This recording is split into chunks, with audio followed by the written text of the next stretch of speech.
kake gaskiya abokina wata ta iya da citta.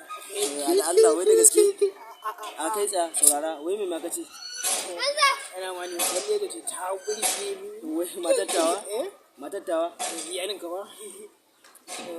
Abun matattawa ta iya bada citta abun ba ya kai da haka ba. to ina jin Nawa za ka ba nawa zan iya baka ko nawa ne ka gane saboda ni wannan nan da take tana burge ni. wai matattawa kake zuwa kake ga mun Jira ka ji magana muke kan kuɗaɗe ka gane kuɗi. magana kan kudade mutuncin matata ba Kuɗaɗe baka gane ba ne. to ka kalla Allah ya isa Subhanallah kai hakuri mana. Allah ya isa ka kalla matattawa zaka Wai ana cewa za mu a baka kuɗi wani abun da kake matattawa zaka zo kuɗaɗe. ka yin aure ka zo zaka rinka zuwa kana kallon mutane mata haka ake yi mutanen banza mutanen wofi illa rashin aure kenan masu ya isa